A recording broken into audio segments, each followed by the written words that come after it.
It can be very confusing when you walk down the aisle in a big box store trying to figure out what cleaning products and tools you should buy. You've seen so many different commercials, your friends have told you so many different things, you've seen tons of online reviews. It can be really hard to figure out what to take home. Not only that, sometimes you'll see a product that claims to solve a cleaning problem you didn't even know you had.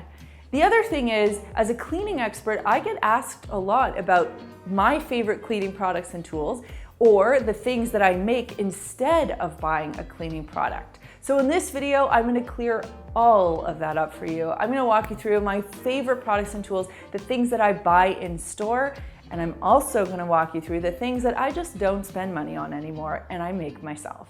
If you're new to the Clean My Space channel, welcome. There are a couple housekeeping items before we get into the video. See what I did there? First of all, if you haven't done so already, you can subscribe to the Clean My Space channel.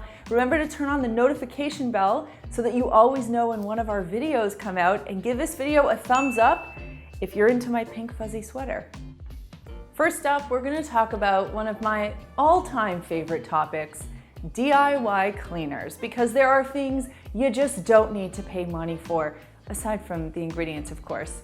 So a couple DIY product staples, things that you need in your cleaning arsenal so that you can whip up DIY cleaners on demand. And by the way, these cleaning inputs, these ingredients, they work really well in their own right. They can really hold their own in the cleaning world. So the first one is dish soap. Believe it or not, soap and water can clean the majority of things in your home, solve the majority of cleaning products, everything from removing and lifting grease, which is exactly what it's supposed to do in dishes, to, oh my gosh, we've used it in toilet bowl cleaner, a DIY, bathtub scrub. We have so many DIY cleaner videos. I will link them down below for you. Now, if you're not a fan of dish soap, you can always swap that out for Castile soap, which is a vegetable-based soap. Next up in the cleaning must-haves is vinegar. Vinegar is a component of so many DIY recipes.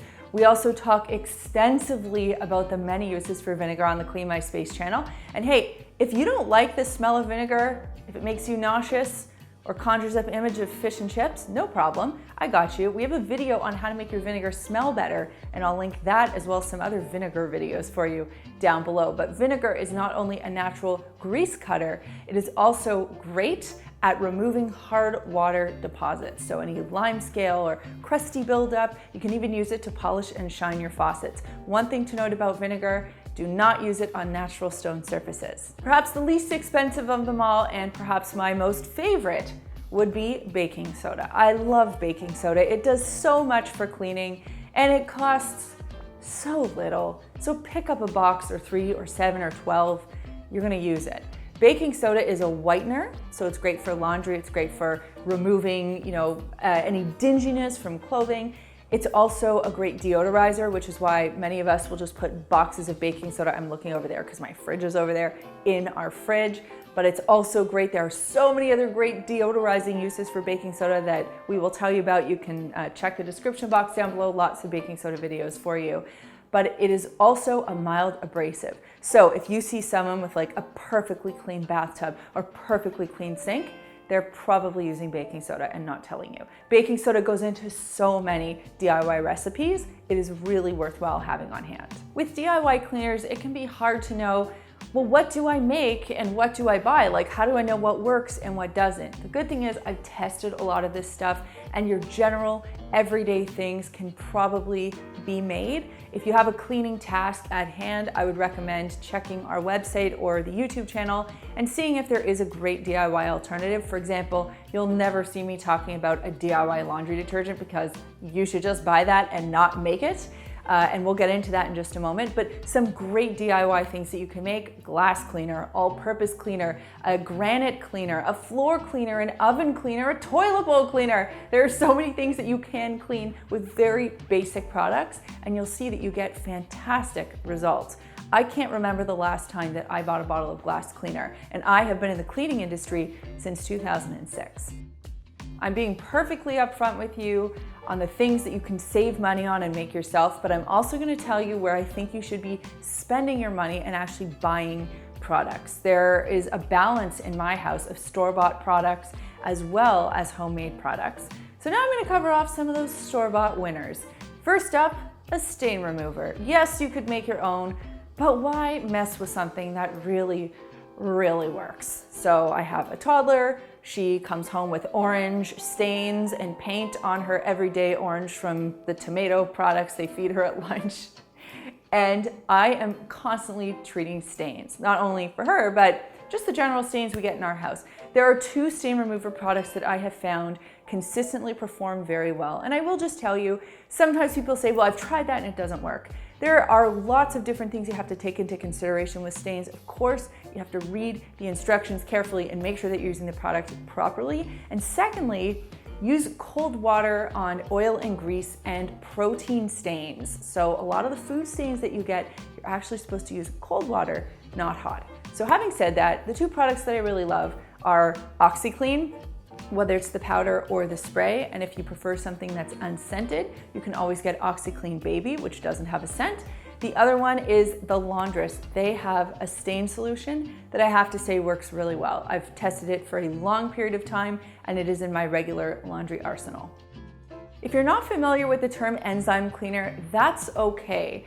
A lot of people don't know about enzyme cleaners because they're not marketed. People don't really talk about them that much, but they are like a cleaning secret. For example, if you have fingerprints on your wooden cabinets that you just cannot get rid of, enzyme cleaners are going to solve that problem for you. If you have one of these stains that comes from perhaps a child or a sick family member, enzyme cleaners are going to save the day. Enzyme cleaners essentially use enzymes. So if you think about enzymes in your body, your saliva has enzymes that then breaks down the food that you put in your mouth. That's part of the digestive process. That is kind of exactly what happens when enzyme cleaners get used. They are applied to a surface and then they start to digest or break down whatever dirt or grease that it is applied to. So enzyme cleaners are super effective. They're great for lifting stains, lifting odors, getting rid of grease. And the one that I love using is by BioClean and it's called Back Out. I'm so glad that dishwasher packs are in existence. Unlike laundry, where I actually like to have control over how much detergent I'm putting in, I think that packs are perfectly suited for the dishwasher. The one that we use is Cascade. We've been using it for years. I have tried the eco-friendly versions. They have just not worked as well. And as much as I would prefer to use like a more environmentally conscious product, I'm not getting the results I need. So for now, it's Cascade. Next up, sponges. Scotch-Brite sponges have been the sponge that I have used since, I'd say, the week I started my cleaning business back in 2006. There are less expensive versions, dollar store versions, house brand versions that just don't do the same thing. So I know when you're looking at it, you see green and yellow or blue and blue, and one package is Scotch-Brite and one package is not. I would always suggest going for the brand name because in my opinion, I like to spend the least amount of time cleaning, and if there is a superior cleaning tool that I can use to get the job done, that's what I'm gonna use, and that's why I am really in love with Scotch-Brite sponges. Particularly, I love the heavy duty, which is the green on yellow, so you don't wanna use that on any delicate surface that could potentially be scratched by that green webbing. And if you do have a delicate surface, you would wanna pick that blue on blue sponge, which is designed specifically to be non-scratching. Along the same lines as the cleaning sponge, you've got to think about the cleaning cloth that you're using, and all cleaning cloths are not created equally. About a month or 2 after I got into the cleaning business, I started using like old cut up rags that I bought from a supplier, like a bag of rags. I think it was even called Bag O' rags, Bag O' rags. Anyway, those did not clean very well. They left a lot of lint behind, they weren't absorbent, and I just didn't find that they were doing what I needed them to do. So I went back to the janitorial supply company and I said, what else can I use? Like, help me out here. And she said, well, I think you should look at microfiber cloths. And then she gave me some samples and I started using them, and my cleaning time was cut in half. My productivity went up, the quality of my clean was significantly improved. And then when I started Clean My Space videos in 2011, I would talk about microfiber cloths. They make such a difference to your cleaning. They are more absorbent, they pick up bacteria, they don't leave lint, they don't leave streaks. The list goes on. For those of you that know me here on Clean My Space, you know that I have my own line of microfiber cleaning cloths. They're called Maker's Clean. They are linked down below for you. In short, I'm obsessed with them, and I think everybody needs to have microfiber cloths at home for cleaning. This, if I could put two googly eyes right here, would be the Clean My Space mascot. We've had this for 9 years, and that really speaks to the quality of this spray bottle. Cheaper spray bottles, the things you deal with, the plastic kind of indents and pushes in, and the biggest issue with spray bottles is the nozzle fails you. So if you're somebody who's gonna get into DIY products, make sure that you find a really good quality spray bottle that will last you. I got this at IKEA. They don't sell it anymore, but if you are gonna make your own DIY cleaners, you really wanna get 1 or 2 or 3 of these. And I will link some of my favorites that I have found. Nothing quite matches this one, but I'll link some of my favorites down below for you. Now the big question, the big ticket question that I get asked a lot is, what vacuum cleaner do I have? Now this house comes fully equipped in its 1986 glory with central vac. And yeah, central vac works. We use it occasionally, but the thing that we use more is our Dyson stick vac, and particularly we have the Dyson V11. Now, over the years, we have tried several of the Dyson stick vacuums. We've also tried several other stick vacuums, and I've just found Dyson outperforms the other ones. I know that the price point is higher, but I have to say, I am more about buying for quality and buying something that's gonna save me time and perform better than I am about buying something that's less expensive and won't work as well. So with all of that being said, the Dyson V11 is used every single day in this house. We have a toddler, we have a cat, we have 2 adults living here.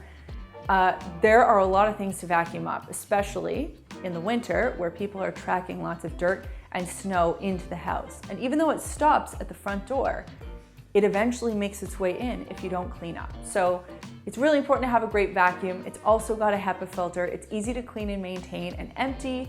It's lightweight, can't lie, it looks cool. Anyway, that's my take on a vacuum. My hope is that now you're going to be a lot more confident when you're shopping for cleaning products and tools. And that brings me to this week's comment question, which is, if you were stuck on a desert island and someone told you you're gonna be stuck on a desert island, pack 3 cleaning products or tools that you think you're gonna need, that's giving you a lot of forewarning, what would they be? I'll tell you what mine would be. They would be dish soap, baking soda, and a microfiber cloth. I imagine if I'm on a desert island, I'm not gonna be too worried about the cleanliness of the floor, which is why I'd leave the vacuum. Plus, it might take up a lot of space on the vessel. So I think mine are reasonable, but I'd love to know what yours are in the comments down below. If you wanna see what we're up to during the rest of the week, you can find us on Instagram. I'm at Melissa Maker, Chad is at the Chad Reynolds, and the 2 of us are at Clean My Space. If you like the Clean My Space channel and you want to support us, the best way you can do that is just watch another video or 2 right after this one, and here are a couple we think you might love. If you want to learn more about Maker's Clean microfiber cloths, you can click this button right over here. There is a button down there that lets me know you care, so click it if you liked this video, and click this button right here to subscribe and begin your journey to a cleaner life. Thanks so much for watching, and we'll see you next time.